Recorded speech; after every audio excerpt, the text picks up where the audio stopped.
So for some of us,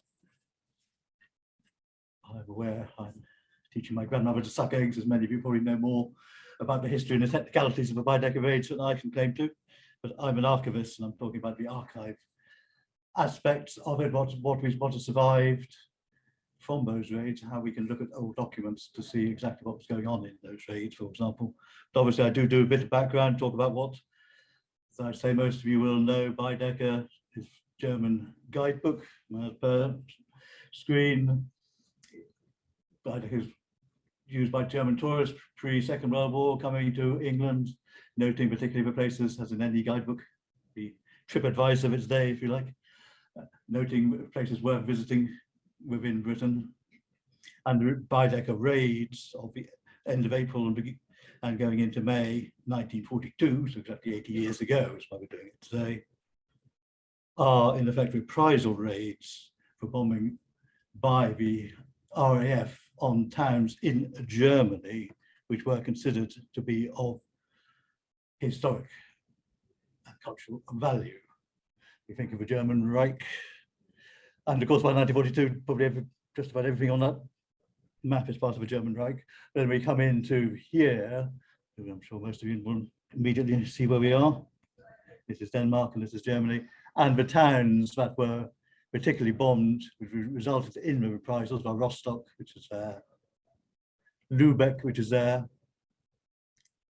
and also Kiel, which is there, which I didn't know, had anything to do with the Beadeker Raids, but I quote from the EDP of the 1st of May, that the German ministry particularly said that the raids on Norwich were specifically reprisal raids for raids on Kiel. Most of that is at least one fact new to me and possibly new to some of you, but Rostock is well known. March 28th, 1940, no, Lübeck first, so Lübeck first, March 28th, 1942, Lübeck had the old town centre, a lot of wooden houses, medieval, I suppose, houses destroyed in the raid. Rostock, slightly later, in fact, you get reports in the EGP just a week end, really, before the Beadeker raids in Norwich, or bombing raids on Rostock. And as a result of these raids, the German authorities announced that they're going to do reprisal raids, as they originally called, on towns of sufficient caliber and culture within England. We start off, first one is Exeter, 23rd, 25th of April, 4th of May, then Bath, then Norwich, as we know, on the 27th, and also on the 29th, so one day, one night in between, these are all nighttime raids. On the 28th, York, so it's Exeter, Bath, Norwich and York.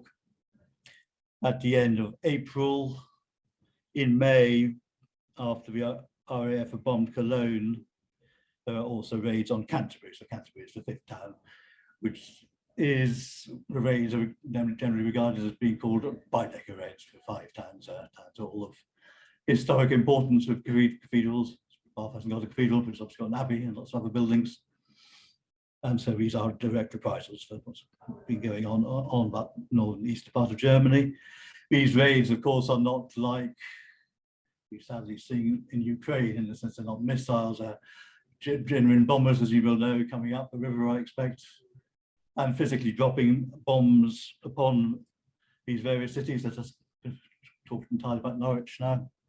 Dropping huge, great bombs like this, which will come down, go off, destroy the houses, and sometimes, of course, they won't go off. In a sense, that is also a great inconvenience, because, of course, they have to be made safe and the area around them must be cordoned off and what have you. This is from Joan Banger's book and his Waterloo Park. And these bombs range all the way up to, I think it's 1,000 kilograms. Dropped into Beadeker Raids, 250 kilogram, 500 kilogram, 1,000 kilogram.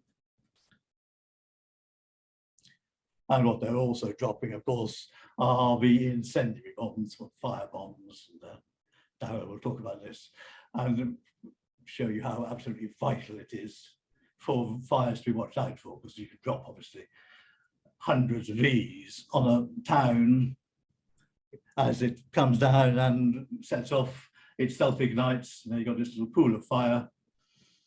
And the whole point then is to put that out before it catches. And obviously sometimes they're going to drop, as the Germans would hope, they're going to drop on awkward places on roofs and places you can't get to very easily. So this is the absolute vital role of the fire watcher when hundreds of these incendiaries are falling on a city like Norwich, to make sure they don't catch hold and take fire, set fire to the roofs and other buildings. So it's a mixture of high explosive bombs and incendiary bombs. One thing it wasn't dropped, as far as I know, in any part of the war, was of course gas. If you have seen photographs, I'm sure you have, of people before the war and during the war, you'll remember a familiar idea of everybody having a gas mask with them at all times because of the fear of gas being dropped. And that's quite a good illustration of the fact that these air raids were expected by the 1930s. People were expecting the bomber to be a major part of any future war. And of course, as Hitler was getting more, Nazi Germany was getting more and more aggressive, people were getting more and more aware of the fact, the likelihood of war and taking precautions. For example, I think I read in one book, 38 million gas masks were distributed.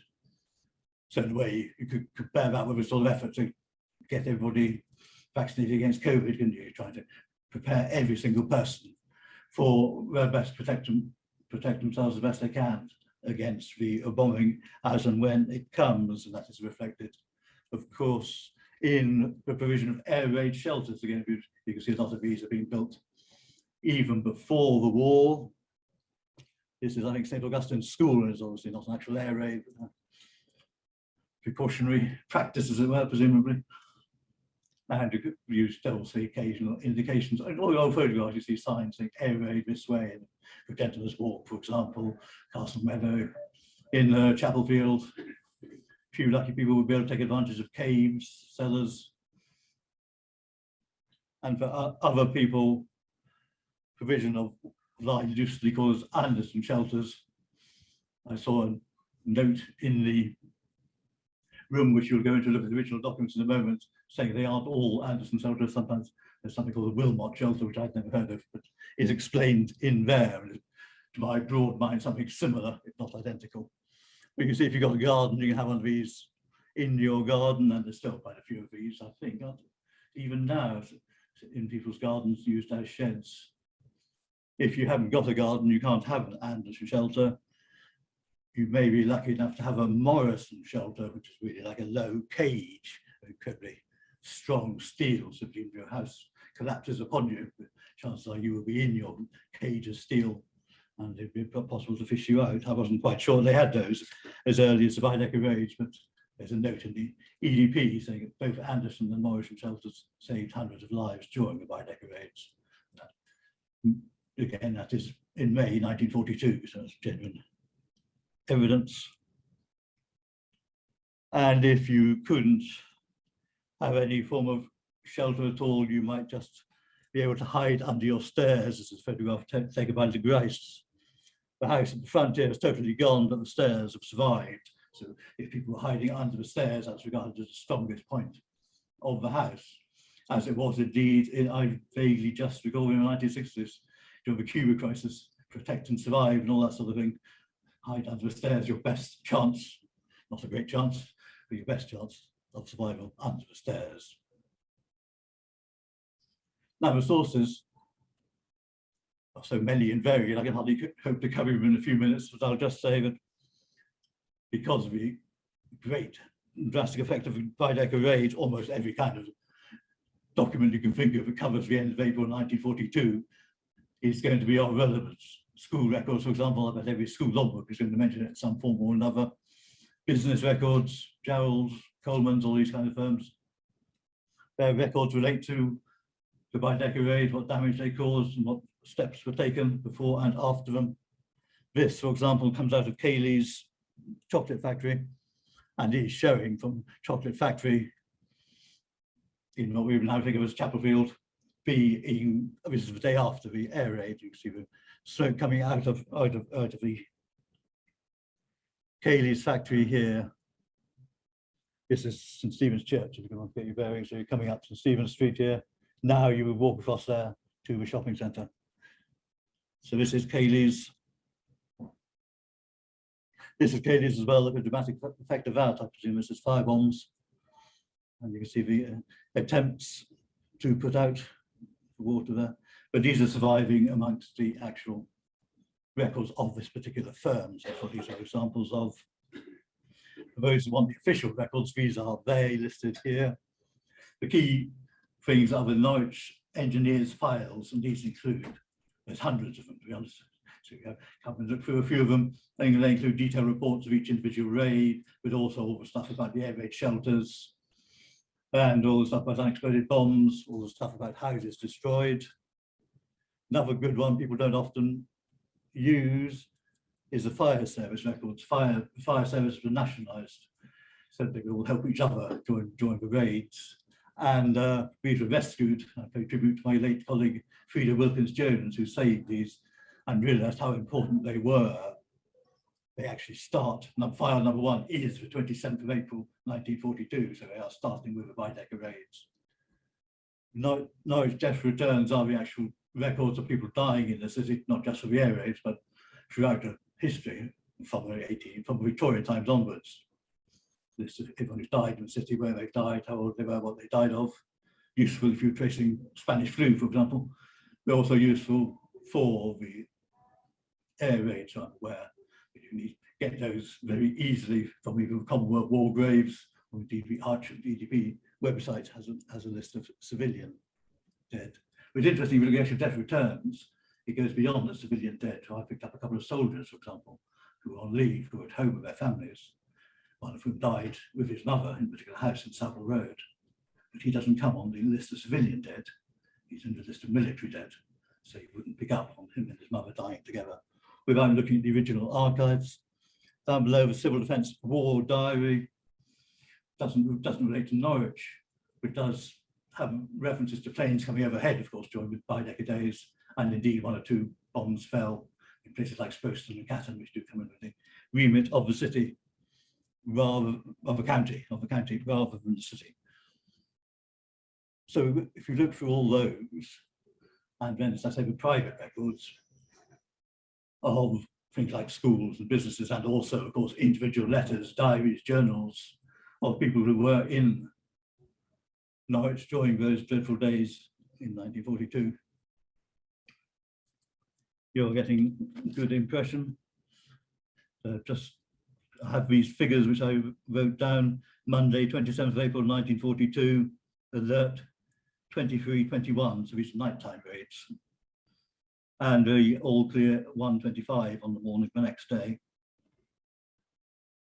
First, 2 planes dropping parachute flares, then 6 aircraft, followed by 2 more groups of 10 aircraft. 162 killed, 600 wounded. That was raid number 1. Raid number 2, Wednesday, the 29th. Not quite so long. Is that 21:13? Lasted an hour and a quarter. 69 killed, 89 wounded. Now, there's quite a difference between the wounded, leaving aside the killed. 600 wounded in the first air raid, according to the official figures, 89 wounded in the second air raid. Why is that? Because of the, partly at least, because of an annoying way of statisticians, they've changed their method of counting. The method of 600 is just air raid wardens' estimate, that's why it's such a round number, and estimates of those who've gone into help and things. The 89 in the second raid, adopting a tougher definition, people who are injured badly enough to be taken to hospital. It's a much smaller group. Here, this is amongst the NEN files. These are houses destroyed and damaged in the Beadeker Raids in this particular page. You can see, for example, you look at Brantford Road, and you haven't got the top of this. Left-hand column, houses totally destroyed. Next one, houses so badly destroyed, they've got to be pulled down. So you've seen Brantford Road, 16 plus 7, 23 houses, all destroyed or so badly damaged. You have to get rid of Brantford Road off Silver Road, isn't it? So you can see how badly that particular road was affected. Here's another road, St Leonard's Road. You can see here the columns A totally destroyed, B have to be pulled down, and then lesser amounts of damage in the C and D. If you get all your windows smashed out, you don't get on here at all. That doesn't count. You expect you just to deal with that yourself. So all these houses are fairly badly damaged. So you can look on St Leonard's Road, for example, see where the houses were damaged. Here at the bottom, 5 houses in St Leonard's Road totally destroyed. Those, if you know your Norwich, those are the houses just opposite the Jubilee pub, where there is now a set of 1960s houses.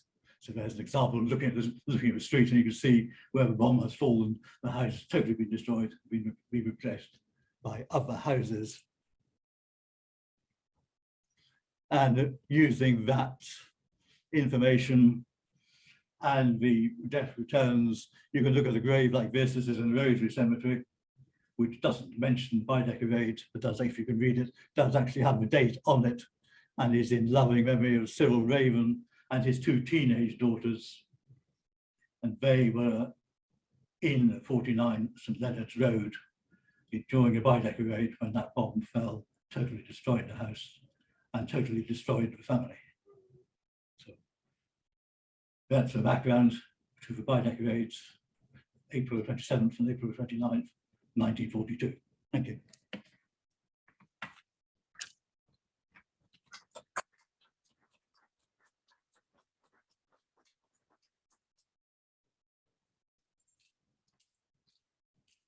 Okay, so we'll be moving on to Daryl, who will be talking about Fire Watchers log. Thank you.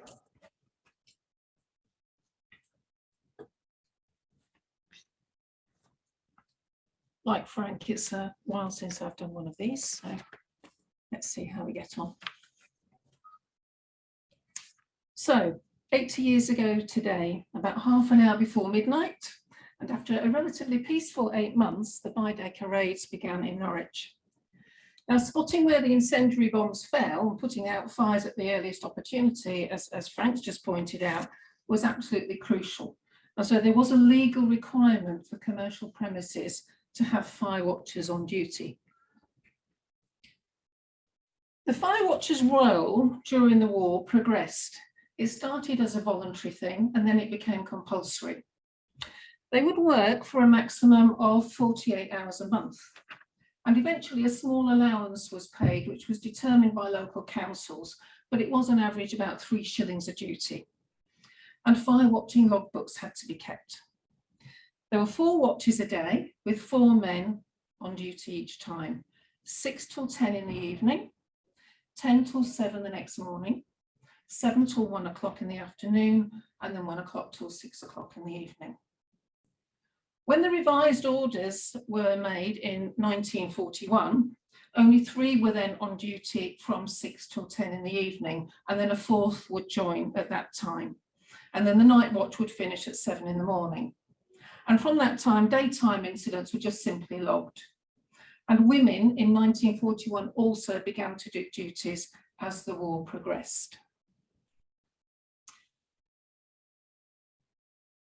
The tightening up of procedures in 1941 appears to coincide with quite a dramatic change in the style of the 2 Jarrolds fire watching logbooks that are held here at the Record Office.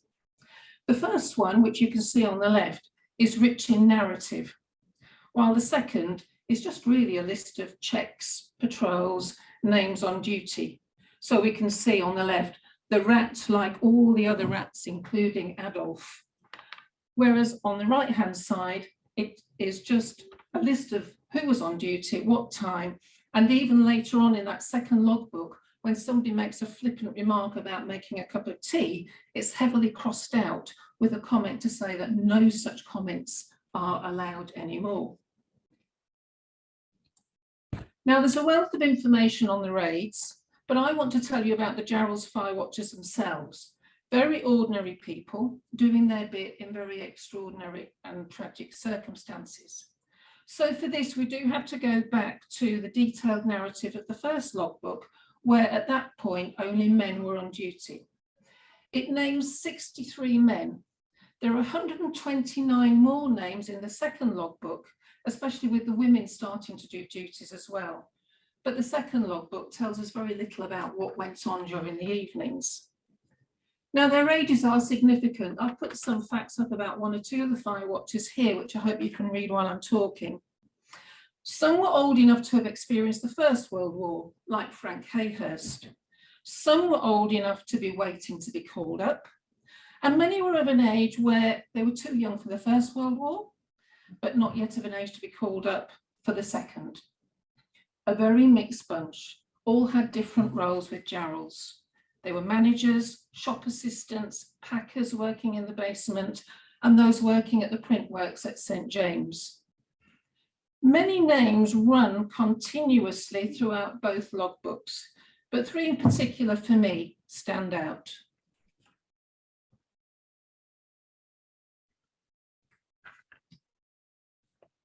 First of all, this is John Trudgill on the rooftop of Jarrolds. That picture on the right-hand side is Jarrolds rooftop. He was an accomplished artist and is responsible for all the cartoons that you will see coming up, except for the one of the famous fireplace. He worked all his life at Jarrolds, and he rose from being a floor sweeper to manager of their publications department. When he was called up, he was rejected on medical grounds. Why the roof? Why that photo on the roof? Well, there was a bungalow on the roof of Jarrolds, and it's still there today. With a garden, the garden no longer exists. It had been the home of the caretaker, Arthur Dunham, who retired in 1940. The bungalow was used by the fire watchers. They were quite lucky in that respect, because many fire watchers just had a little sort of lookout post put on the top of the building, especially for their role. Trudgill later went on to be one of the original founders of the Norwich 20 art group in later life. And his name is a constant in the logbooks, along with that of a man called Baedeker. They were often on duty together, and they must have formed quite a bond, I would have thought, over the years. So this is Baedeker. While Trudgill was only 23 when war broke out, Baedeker was 61. He'd worked on trams all his life, and he became the caretaker in November 1940 when Arthur Dunham retired, but Baedeker did not go to live in the bungalow. He was, in a way, the father figure of the fire watchers. He was like the linchpin that held them all together. And it's clear from how the others refer and defer to him throughout. It's interesting that his daughter Hannah later went on to marry another one of the fire watchers, Alfred Clapham.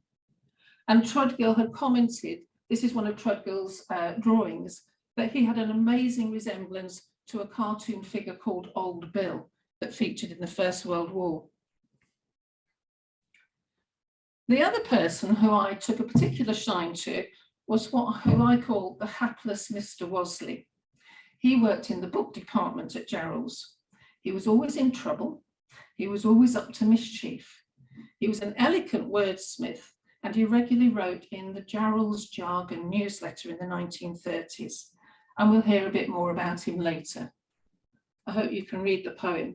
Dear Gordon, you astound me, your poetry is rare. The metre, it is perfect, to my eye it brings a tear. It seems a lot of dribble, I fail to understand, you'd be better in a muzzle, then all things would be grand. And some rather appropriate comments at the side of the cartoon. So what do we do in times of crisis? We make a cup of tea. Jarrolds had an account with the local milkman, or so the men thought.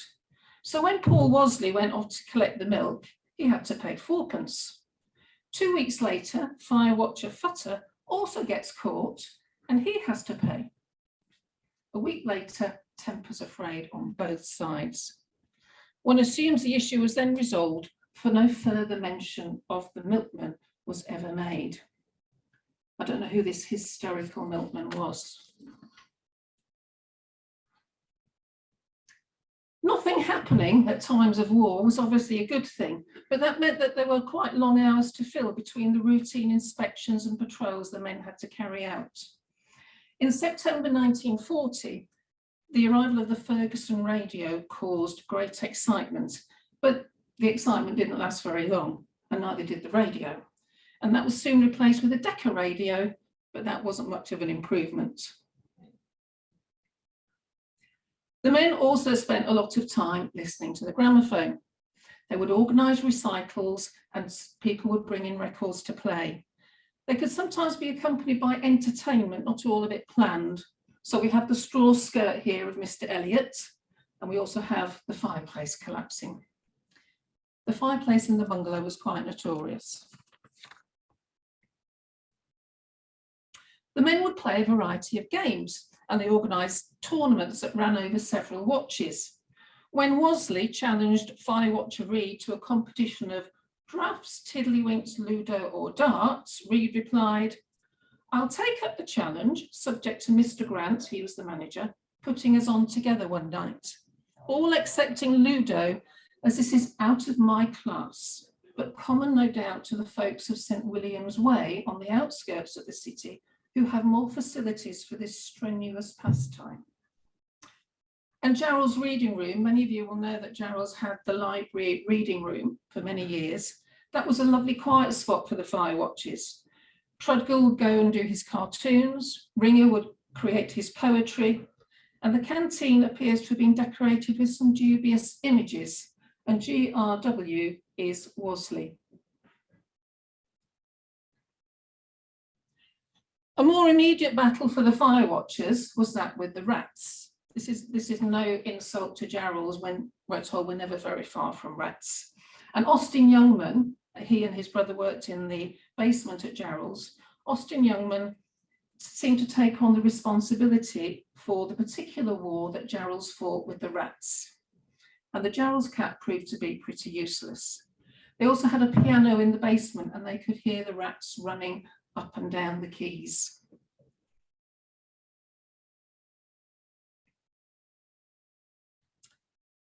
The night watch was obviously longer hours. The men would sleep on a rota basis, taking it in turns to patrol the roof.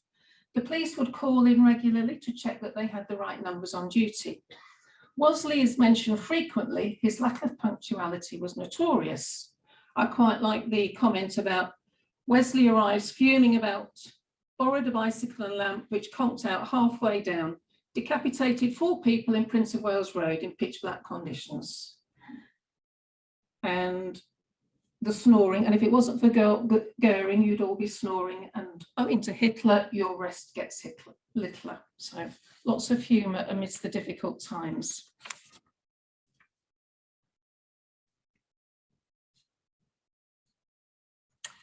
A network of, sorry. Whatever their antics to pass the time, the men were fully committed. You know, this wasn't funny, but clearly all these men together formed quite a strong bond. And so they were fully committed to keeping both their store and their city safe. Now, the early months of the war were relatively quiet, but by the end of this first log, the men were seeing a lot more action, and various sirens gave alarms such as Wailing Winnie and Booming Bertha. And being on duty also meant they witnessed non-war related events, such as the large fire in October 1940, which started at Adcock's on back of the inns. A lovely photo there of that store that obviously no longer exists. A network of communication linked the fire watchers. It was a watching community. So that you had the fire watchers, you had the police, you had the ARP wardens.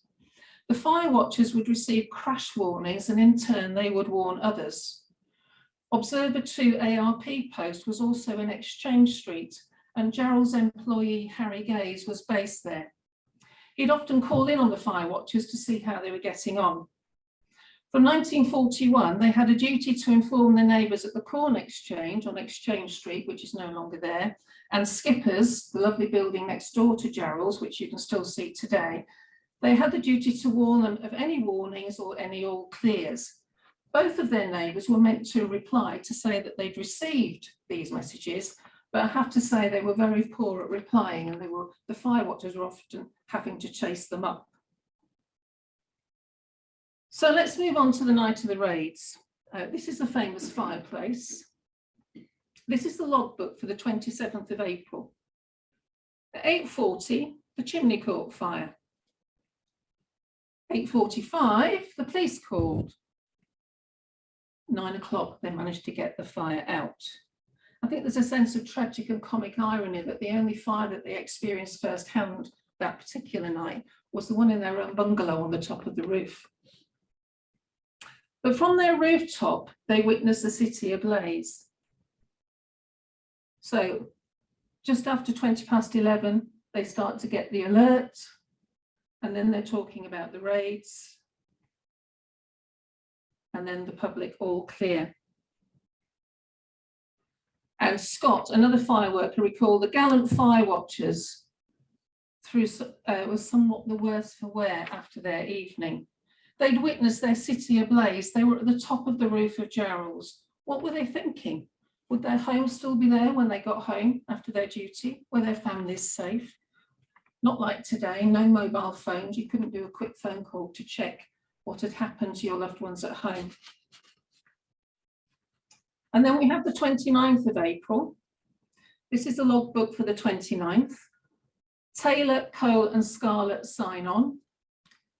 And then Youngman and Barker join later that evening. Now, London Street and Exchange Street were very badly hit.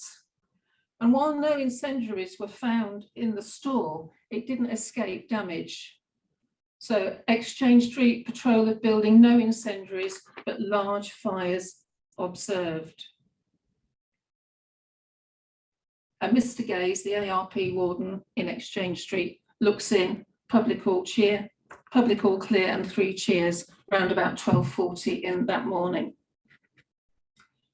So no incendiaries, but they did not escape damage, obviously. There was extensive damage to windows and fittings.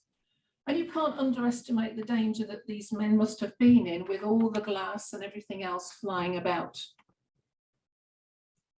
Jarrolds' claim for war damage ran to 3 pages. It's a record that's held here at the Record Office. It came to £426.06, which is approximately just over £20,000 today.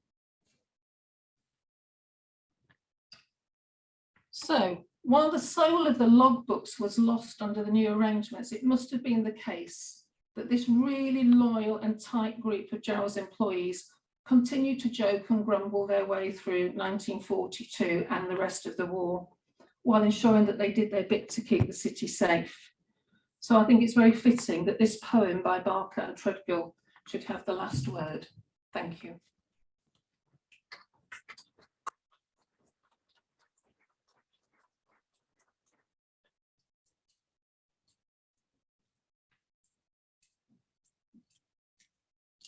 Okay, I'll leave it up there just for another minute or so while you just give you time to have a quick read of it.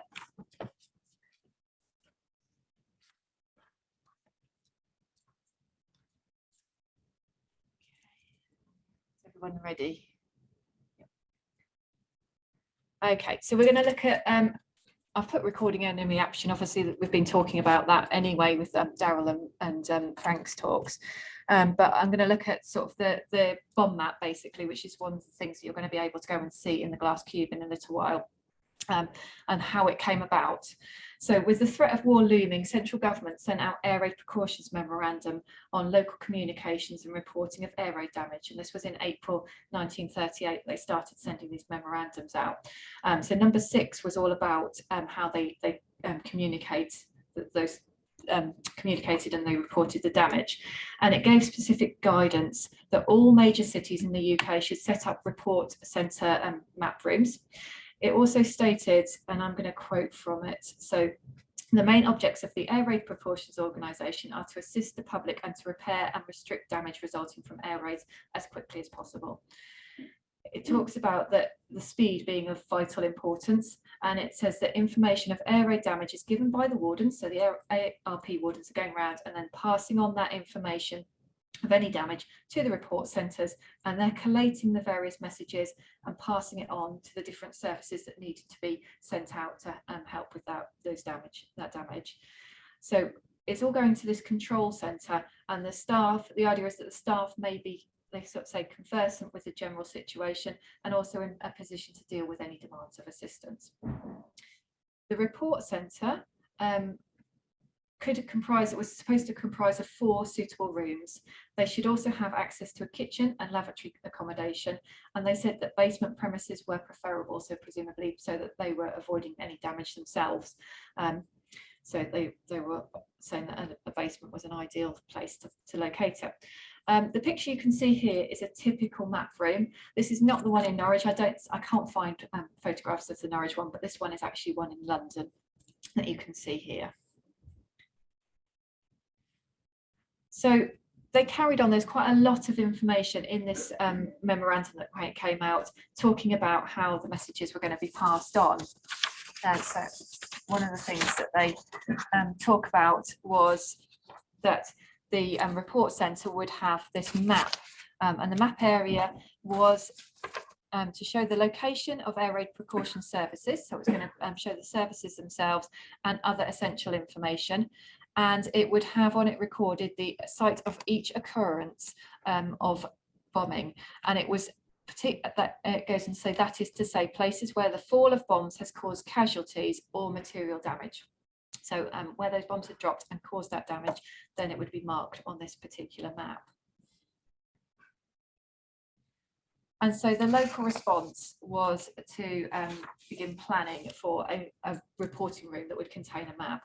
So Norwich City Council started planning and had they created the City of Norwich ARP committee, and that was in September 1938. And a report by the ARP officer shows the requirements of the map that was to go in this particular room. So they stated that the map should be large scale and not less than 6 inches to a mile. The requirement of a map room should have space for the map and not hanging on the wall. So they wanted space so that they could actually have it to be able to look over it. They needed room to work, so they needed to be able to get around the map, and they needed room for the various different positions that we're going to work on it. So that was a plotting officer, a plotting action clerk, a chart writer, immediate action clerk, and a record action clerk. And they were going to all have access. The controller of them and a member of his staff must have access to the map as well. So it goes on to explain that, and he writes a letter. So he says, I ask for consideration to be given to the provision of such an ARP headquarters in the City Hall, and that it should be taken into consideration when plans are being prepared for extensions to the existing building. Basement premises are desirable. So he's repeating what was included in that memorandum.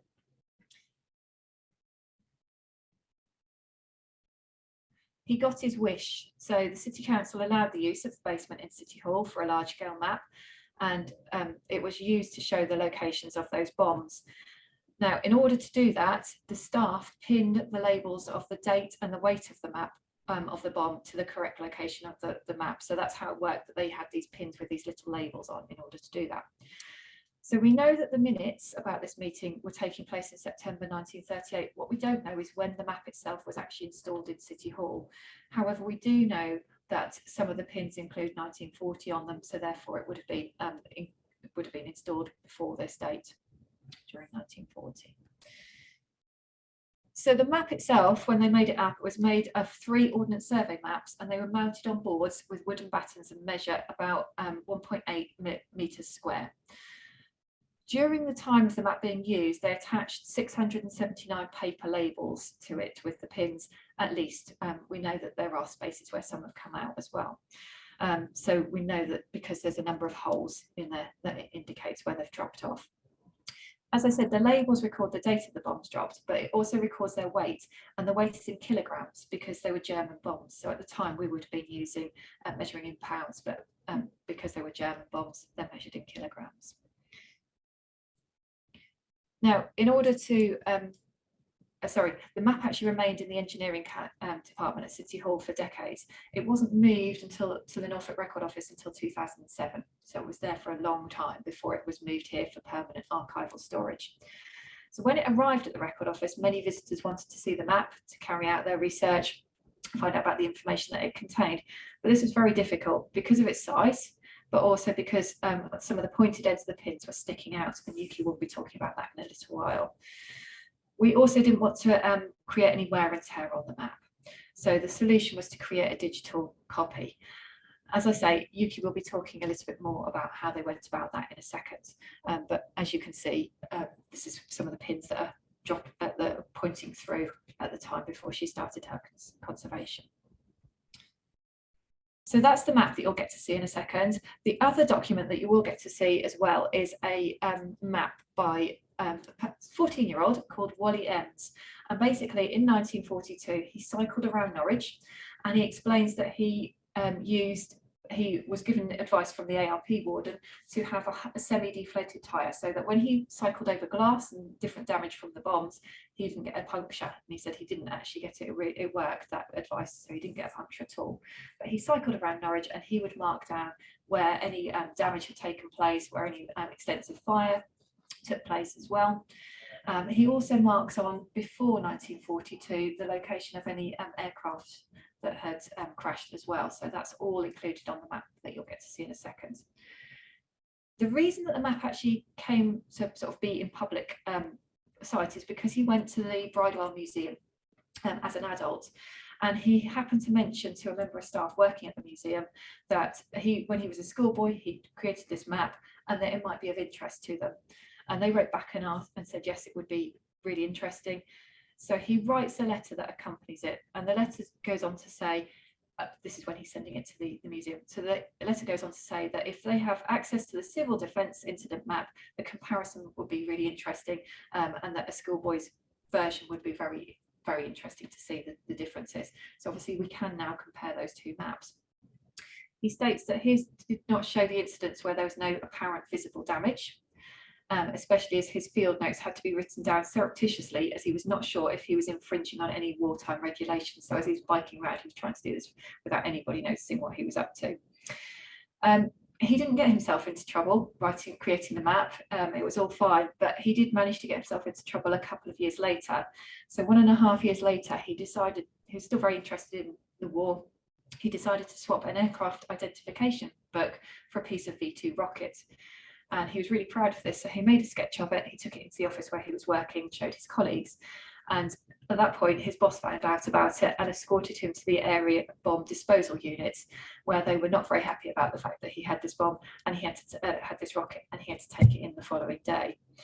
So he goes on to explain all of that in his letter, which we have got out, that accompanies the map as well. What I'm going to do is, I should say, sorry, as well, Wally Ems' map is now available in the Norfolk Heritage Centre, so although you'll get to see it today, if you did want to see it another time, you can go into the Heritage Centre up on the top floor of the Millennium Library and have a look at it as well. Okay, I'm going to pass you on to Yuki, who's going to just explain a little bit more about how she actually conserved the map.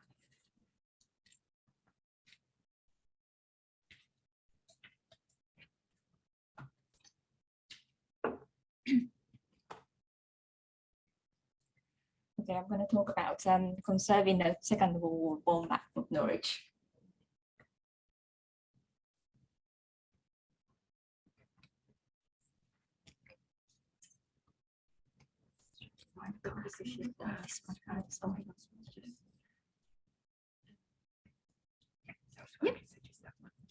Yeah. Okay. I'm going to talk about, I'm going to talk about introduction as the reason for conserving the map, and construction of the map, and history, which Vicky just talked about a little bit, so I'm going to skip about this, and condition of the map, and the conservation treatment that I carried out, and result of treatment. So the object of the conserving the map. This was to improve the condition of the map for long-term preservation and to produce a digital surrogate. I'm going to explain what it was before treatment, and then also why we couldn't produce a digital surrogate without the map being conserved in a while. So construction of the map. The map, this was a paper wooden survey map made of sections and held with a wooden frame. And that map was supported by the backboard, which is this. And in the paper map, you can see this is a profile of the map. The paper map was directly sitting onto the paper fiber board. This has unique format, a very interesting unique format, like Vicky explained. That map contains 679 paper labels, which marks the bomb fell on the city during the war. The location of each label represents the weight and the date, and then also the site of the bomb. You can see that I just realized this morning, this is the 27th of April, so exactly 80 years ago.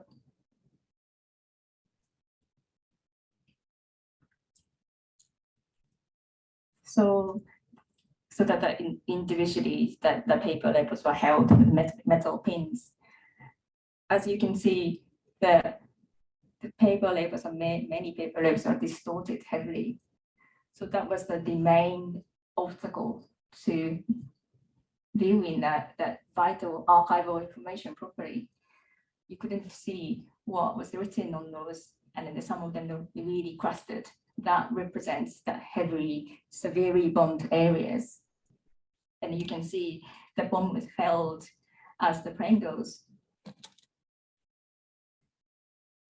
So the history was just covered by Vicky, so I'm going to just to skip this one. But just to the most recent history after the war was stored. This was stored in the Norwich City Engineers Strong Room, which was the basement of the City Hall. And the first inspection was carried out by the late one of our archivists, Frida, in 1991. And then it came to us in 2007. I find that timeline very interesting. Frida once told me that when she was inspected in the city engineering department, and the map was sitting in a very dark, hot areas store, because of the size, the map was always on their way, and the map was shifted, moved side by side. And she put the note on the map saying that record office was very interested in that, having it in our own store for the designated purpose. Please don't dispose it. That but didn't happen because we didn't have enough storage to accommodate this size of map at the time. We were in a part of the Norwich City Library and the basement. We thought that was a shame that we have to leave it for foreseeable future. We don't know when it comes, and then we all know 1994 we got fire. I can't help imagining how it was if the map was transferred to record office in 1991. Lots of vital archival information must be lost, because we, myself and also another consultant, Excel, we just took the map from the storage just in this morning. It was very difficult to handle, even by the specialist. So it was really hard to imagine what it was like during the war. So for me, it's like it was meant to be sitting there in 1991 and there. And during the war, was stored in the area precaution department of the city of Norwich. And they took the map as 1940, then covering 1940, 1944. So again, this was also covered, this was accessed by Norwich City Raid Committee. And this is a committee report showing this as a map room. Map room has a large map, large scale map, and accessed by those people. So condition of the item. As I just mentioned, the paper label was held with the metal pins that all going through the paper and then going to that paper, the fiber, the wooden fiber board. So that all that the nails sticking out, but that added to the very with its complication in handling and conserving. It's very difficult to handle. But again, we didn't have a good digital image at the time. We couldn't capture, the image that show that all the information properly. So the only way for people to see is to show the original. You can see the condition of paper label with the metal pins. Some of them are about to fall off, and some of them actually fail, but we don't know what that actually belong to exactly, because there are so many holes that missing, so you can't just put it back, must be there. Some of them firmly attached, but just in just the corner, just maybe next move might fall off. And then that's discoloration. That original color is that really white, that is the original, but that's all the paper was discolored. So that the severe rust of metal pins and corrosion on the paper and the discoloration of the map itself, that all came from the paper fiber board of the chipboard on the back. So that all an acidic substance is migrating to the paper and to the pins, and then that deterioration goes faster and faster.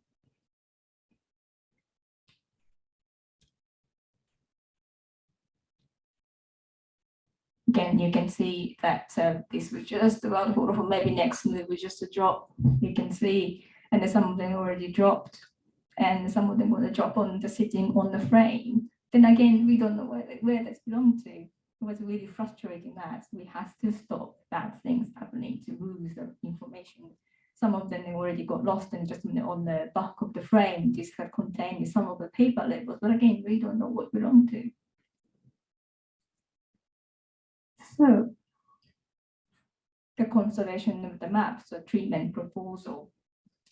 So that we I have to remember that the map survived well during the war, managed to avoid the fire not to come to record office, and now sitting in a designated office here in the strong room. So really, I thought I really have to give the best conservation treatment possible. We shouldn't compromise this. This map deserved a good treatment. So the paper labels was the main concerns. It contains a lot of information that mainly a third of the paper labels, about 220 paper labels and pins needed to be replaced urgently, as they were a risk of detaching from the map during the movement. But about another 220 or so, the label needed to be flattened as they were distorted to various extents and illegible. But another third of the paper labels were flat, legible, and attached firmly, but the corrosion spreading through the paper. So now we have considered that just to give a minimum degree of treatment, which means that just to treat those first two conditions, which about 500 of them, 500 of them. So I could just detach those first group and then conserve them, prepare them, and then put back on. And then we can maybe just do this second part group in situ without taking them out.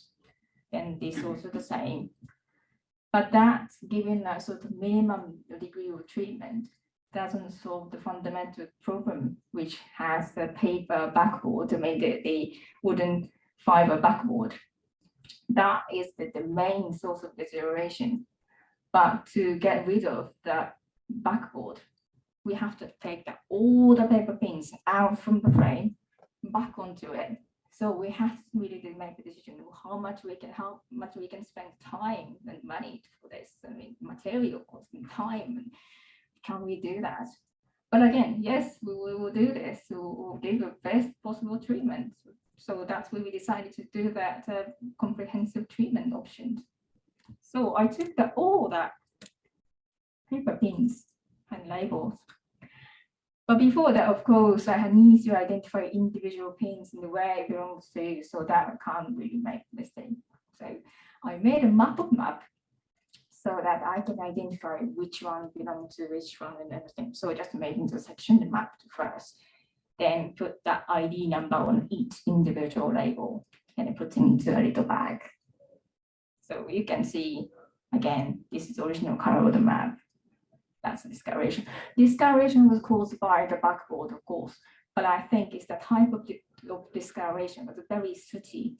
It's not that really ingrained such. So I can imagine that maybe then in the report center, in the map room, people really heavily smoked and just plotting into it, that sort of a really kind of really sooty. So remove all labels and the metal pins. Then that's all the map was dismantled and dismantling the structure. So that wooden frame out. You can see the back of the map, which is all the 4 holes and then pairs. And some of them area was held with a really rusty nails. And again, assembling the structure. You can see the fiberboard, which is so good, crumbling.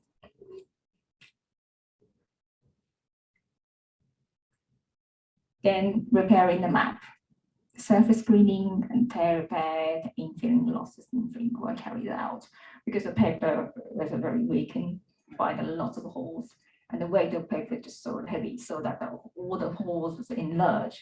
So that doesn't really, give it enough strength to have a new pin back on. So that paper map itself needs to have a new strength to it, so that I line the whole paper.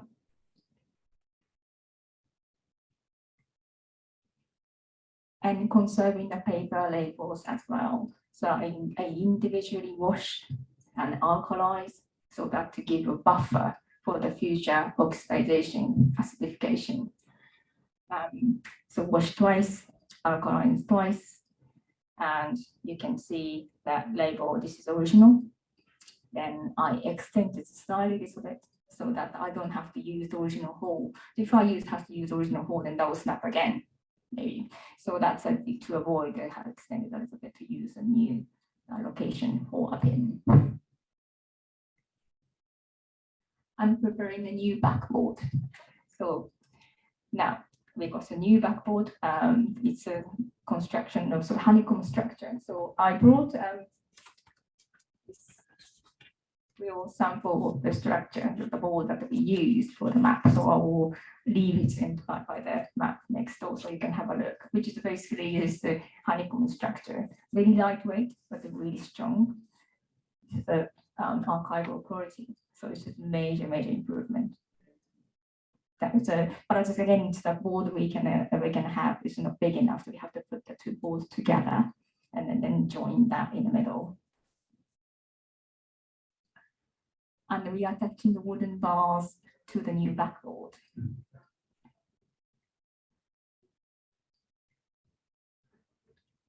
And then attaching all the hinges all around the map, so that we can put the tensions and to make sure that the map doesn't really just go down towards the bottom. Then reassembling the outer wooden structure. And finally placing the paper labels back onto the original locations. You can see that's where before, and that's after I put them back on. And then again, making the bespoke package. So with that before treatment, it doesn't have anything, just like a cover, a single cover. So that again, that was very vulnerable to handle. But now we made it sort of kind of sliding sort of door type of thing to protect it properly, and it puts us sort of a duvet-like cover. Then we digitize for access. And now this is some of result of conservation treatment. So we can see that was before treatment. This was really crusted, densely bond area. And then now this is after treatment. You can see the information properly. So now I guess this is end of talk, and then you have a chance to see the original bomb map next door.